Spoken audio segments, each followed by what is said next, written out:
Hey, what about a silly season episode late into free agency because the Matthew Tkachuk saga is starting to get good, and also Vitek Vanecek is now a New Jersey Devil for the next 3 years. We have a lot to talk about in today's episode. Buckle up, everybody. You're Locked On Devils, your daily podcast on the New Jersey Devils, part of the Locked On Podcast Network, your team every day. Hi, this is Bryce Salvador, and you're Locked On Devils with Trey Matthews. Elliott scores! Oh, Stevens stepped up, nailed him. Brodor's got the puck. What a shot. The Devils win the Stanley Cup. Alrighty now, what is up, New Jersey? Welcome back to the Locked On Devils podcast here on the Locked On Network. I'm your host, college hockey play-by-play announcer, and also Devils writer for Pucks and Pitchforks, Trey Matthews. Guys, I didn't think I would be doing a silly season episode this late into free agency, but I figured since the Matthew Tkachuk story is getting juicier and juicier and juicier by the hour, I felt as though it was too important to not discuss. Because hypothetically speaking, the New Jersey Devils are in not the most comfortable position, but they have enough wiggle room to try to maybe pursue after Matthew Tkachuk. So could that possibly be the player that we pursue after we struck out with Johnny Gaudreau? Because Matthew Tkachuk puts up really good numbers himself. He and Johnny Gaudreau were a two-headed monster out in Calgary. So, if we didn't get Johnny Gaudreau, I think we could sleep just well at night knowing that we got Matthew Tkachuk. I'll talk a little bit about that later on in the episode. But before I do, I want to talk about arbitration, because remember how I said the whole process of the arbitration hearing, how players file for it, it's just a huge headache that neither sides want to deal with. So it's just like, try to get it out of the way as quick as you can. Well, the Calgary Flames filed an arbitration against Matthew Tkachuk, and we'll discuss that a little bit later in the episode. But going to what I was trying to say, Vitek Vanecek, because in the last episode, I discussed how 3 Devils players filed for arbitration. And I just said, more likely than not, a deal is going to get worked out because we obviously want to bring Jesper Bratt back, and Vitek Vanecek is going to be our backup goalie or a starting goalie. I think it's pretty much flip a coin and see which one you're more comfortable with. But ultimately, Vitek Vanecek signed a 3-year deal. It is worth $10.2 million. So he's annually going to get paid $3.4 million. Now, I think that's a pretty good deal for New Jersey Devils because we've been in search for a backup goalie. We've tried going after a few veteran players, and that didn't really work out. We tried with Corey Crawford. Obviously, we know how that ended. Jonathan Bernier, we still don't know what his situation is like. So getting someone like Vitek Vanecek, a young player who's put up, respectable numbers out in Washington, especially since he had a sizable role out there, I think that's a good gift for New Jersey Devils. And what I want to see out of Vitek Vanecek this year is that I want to see him play as a capable starter. So what I mean by that is, I know that he is trying to establish himself a little bit more in the NHL. And I think a lot of people are going to point out the fact saying, he's decent, he's mid at best. But here's the thing. He has some of the best 5-on-5 numbers for a goalie in the entire league. So I feel as though if the New Jersey Devils can improve their penalty kill a little bit, which I fully anticipate them doing, then I think Vitek Vanecek can definitely be a good investment for Tom Fitzgerald and the New Jersey Devils in the future, because Vitek Vanecek, he suited up in 42 games. He had a record of 20, 12, and 6. He had a goals against average of 2.67 and a save percentage of 908. And he had similar numbers like that his first year in the league with the Washington Capitals, in which he played in 37 games, had a win-loss record of 21, 10, and 4, a save percentage of 908, and a goals against average of 2.69. But the overall factor that I'm sure everyone is considering, that Vitek Vanecek did not play well in both playoff years for the Washington Capitals. So I'm sure a lot of people are using that against him. But like I said, I'm not really too worried about Vitek Vanecek in a hypothetical playoff scenario. I did talk about it in a silly season episode that I did about a month ago. But the reason why I'm not worried about that right now is because the Devils aren't at that point right now. Right now, we're just trying to focus on getting more wins than we did last year. And I feel as though, given the state of how the Metro is currently, especially with some of the teams getting older, especially with the Columbus Blue Jackets being the youngest team in the NHL now, and how the Philadelphia Flyers are basically just a complete train wreck, it does give a decent opportunity for New Jersey Devils to, maybe sneak into the wild card. but I'm not going to focus on that too much until the season starts to progress a little bit more, because I don't want to jump the gun on anything. I certainly don't want to plant a incorrect seed in anyone's minds and just say, like, the New Jersey Devils are a playoff team. I always say the ceiling is wild card. That's the ceiling. And if we're able to excel over that, more power to us. But the thing I want to see from Vitek Vanecek is that I want him to be somewhat of a capable starter in the league for New Jersey Devils. I want him to prove everyone wrong as to why, he should be given more respect and more recognition, because I just read the stats. He appeared in about half the games for the Washington Capitals, and the Washington Capitals were a playoff team.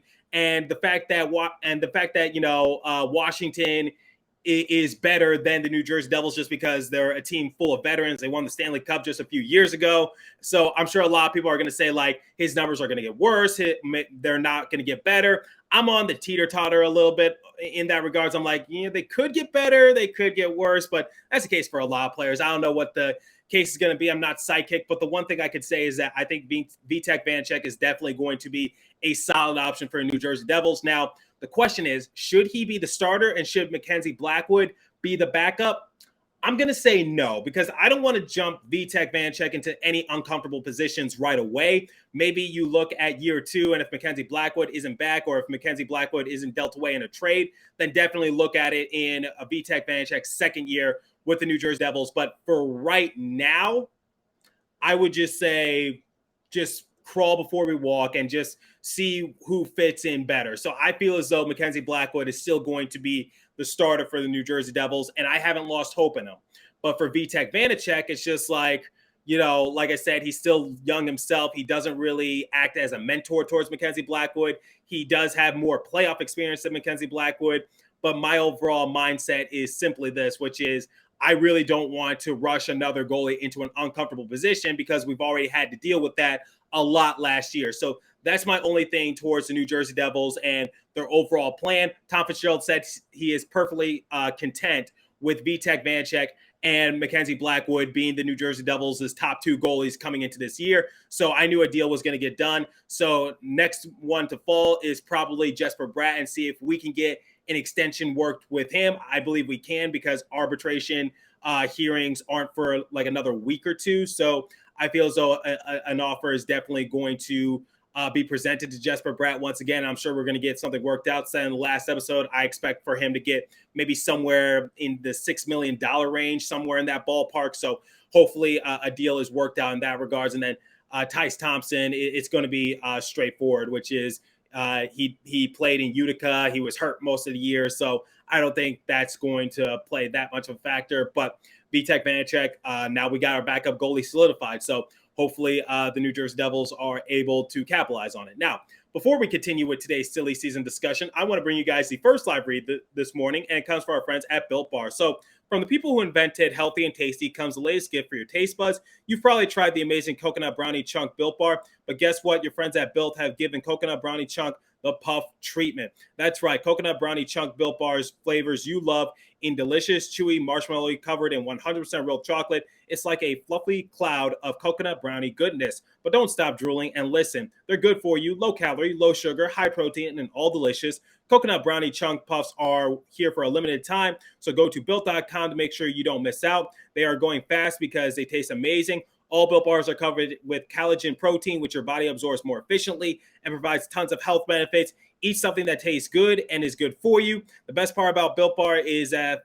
they, of course, taste amazing, but you can enjoy them guilt-free because they're actually good for you. So it's a perfect treat whether you're craving something delicious, sweet. Built Bars are definitely the perfect substitution. So delicious coconut, rich, sweet brownie, creamy marshmallows. Stop fantasizing and get to Built.com to order your box of coconut brownie chunk Built Bars right now.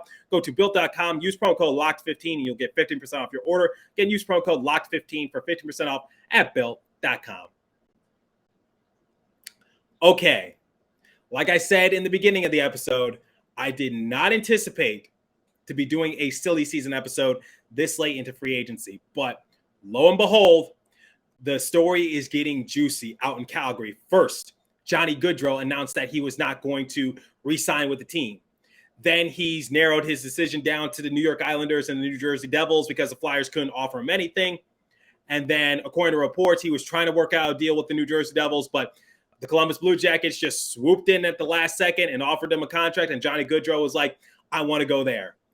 But now Matthew Tkachuk might be on his way out of Calgary as well. The guy who put up 104 points, the guy who was the running mate of Johnny Hockey, because Johnny Hockey put up big numbers himself, and Matthew Tkachuk did the same thing. So is it time for the New Jersey Devils to pursue after someone like Matthew Tkachuk? Now, before I discuss like the overall circumstance and trade scenarios that I see best fit for this kind of deal, let me give you some background information. I got this information courtesy of sportsnet.ca. So here's the thing. The Flames took the first step in protecting themselves from the possibility of Tkachuk doing what has seemed like the obvious move all season long.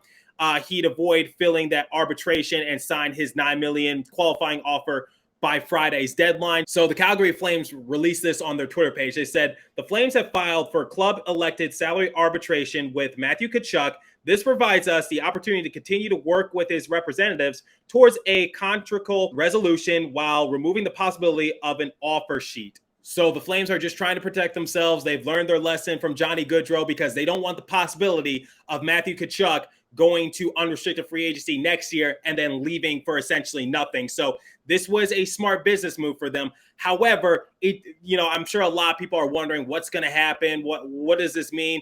Potential trade partners would want the ability to extend Tkachuk for a full 8 years, which wouldn't be possible if he signed his qualifying offer. Arbitration hearings don't begin until July 27th and run through August 11th. But if Tkachuk goes through that process, he can't negotiate an extension until January 1st, 2023.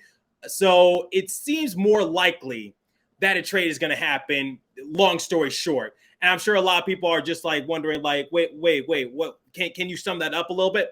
Remember, arbitrations are a huge headache that nobody wants to deal with, that nobody wants to go through. But the Calgary Flames had to do that because, like I said, due to the qualifying offer for Matthew Tkachuk, and they don't want the possibility of Matthew Tkachuk going to unrestricted free agency next year, and then he walk away for essentially nothing. So it does raise a question. Could the New Jersey Devils pursue after him? Because according to Mark Sheik, I hope I pronounced his name correctly, Eric Francis today on 101 ESPN in St. Louis said that he expects a possible Matthew Tkachuk trade to be wrapped up within the week. He said it is clear to him the two parties are going their separate ways. Wow. So I asked my buddies at Pucks and Pitchforks, is it possible that the New Jersey Devils can get Matthew Tkachuk, given that they've already, signed their free agents for the most part? And I'm sure they're looking to do another deal. They said right now, 12 teams have at least $9 million in cap space, according to Cap Friendly. One in the Calgary Flames, 3 of which are actively trying to tear it down. I'd say the realistic competition for Tkachuk comes down to 5 or 6 teams. So yes, but barely on the New Jersey Devils end. So we're going to have to get somewhat creative if we do want to get Matthew Tkachuk. Now, here's my advice for Tom Fitzgerald, because, we do have enough money to try to make it work. We would have to be somewhat flexible. We would have to be somewhat unique as to how we go forward with it. And I'm sure a lot of you are probably wondering, wait a minute, didn't the New Jersey Devils try to trade the second overall pick for Matthew Tkachuk in the first place? Well, remember what Ryan from NJ.com said when he appeared on the show. Most of the trade discussions for a second overall pick were just tire kickers, as in it was just to get a feeler out there, see if maybe a team was feeling this, feeling that, but nothing really pursued further than that. So I would just say, I don't think the New Jersey Devils officially offered a trade. I think they just made a phone call to Calgary and was just like, look, we have the second overall pick. Would you be interested in taking it and give us Matthew Tkachuk, something like that? But I don't think those trade talks were ever seriously considered, because I think the Calgary Flames were still trying to focus on how do we get Matthew Tkachuk back? How do we step forward in this overall mess? And so far, it's not looking good for Matthew Tkachuk's situation for the Calgary Flames. So it looks like that Matthew Tkachuk, according to that tweet, might be out of Calgary in about a week. So it does raise a question. Should the New Jersey Devils pursue him? Now, I don't want to jump the gun on anything. I'm not going to get my hopes up. I'm not going to do what I did with Johnny Gaudreau and basically say that Matthew Tkachuk is on the way, even though he and Tom Fitzgerald are family. I believe Matthew Tkachuk is Tom Fitzgerald's cousin in a sense, or something like that. I'll have to look that up to confirm it. But nonetheless, I know for a fact that they are related. So I'm sure that Tom Fitzgerald would love to have Matthew Tkachuk have his family member join the Devils organization. However, it's not going to be easy. And I'm going to be somewhat optimistically cautious about it because this is silly season. And I love, coming up with silly season discussions and trade scenarios, free agent signings, whatever the case might be. But my thing is, we've been anxious before with Johnny Gaudreau. I don't think it's going to be the same for Matthew Tkachuk because it's not going to be easy. Because the difference between Matthew Tkachuk and Johnny Gaudreau is that Johnny Gaudreau was an unrestricted free agent, which meant that he could sign anywhere, and the New Jersey Devils don't have to give anything up other than some salary cap space, which I'm sure they were willing to do. But for Matthew Tkachuk, we're going to have to give up a few players. We're going to have to maybe get a third team involved so that way we could get, like I said, a little more unique with how we try to expand our money just a little bit more. So some players that come to mind that I think would hypothetically be involved are Jesper Bratt, Mackenzie Blackwood, and Damon Severson. Those are the three players that I think would be somewhat of a factor in trying to get Matthew Tkachuk and get him from Calgary. I think those are the three players that would be on the table for Tom Fitzgerald, basically saying look, I got these three players. Let's try to work something out. So, and also I've said this in a previous episode before too. I said the Devils, they own their first round draft pick next year. So you can use that as a factor. They obviously have one of the top prospect pools in the entire NHL. So that can also play a factor. So my thing is the Devils have the assets, but do we use it to get someone like Matthew Tkachuk? Because, this is going to be a commitment because I'm sure the Devils want to make sure that Matthew Tkachuk is going to sign long-term with the team. And this arbitration thing just makes it even that much more of a headache. So I don't know what's going to happen with Matthew Tkachuk in the next week or two. That's why I decided to get on this episode early. But my overall thing is this.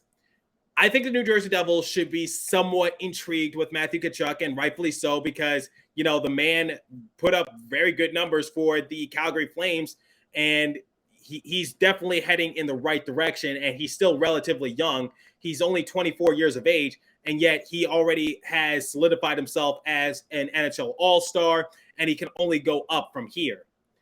But my overall thing is this, don't get too greedy. Don't get too trigger happy. Don't try to blow everything up for this one player, if that makes sense, because I want us to be somewhat cautiously smart about this, because I would love to have Matthew Tkachuk on the roster, but if it's for the right assets, if we have to give up Jesper Bratt, a guy who only really had one good big season for us, but someone who has a lot of potential, I'm a little hesitant about that just because would we be hurting ourselves long-term here?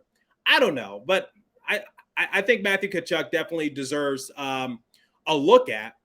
Or, if it involves Damon Severson, if it involves Mackenzie Blackwood, by all means, trade them away. But Jesper Bratt, I'm a little concerned with because I think he's heading in that direction of maybe someday becoming an NHL All-Star, and that's where I sort of have my concerns. I just don't want the Devils to completely, shoot themselves in the foot. I'm not saying that Jesper Bratt is on the same level of Matthew Tkachuk. I'm not saying that at all.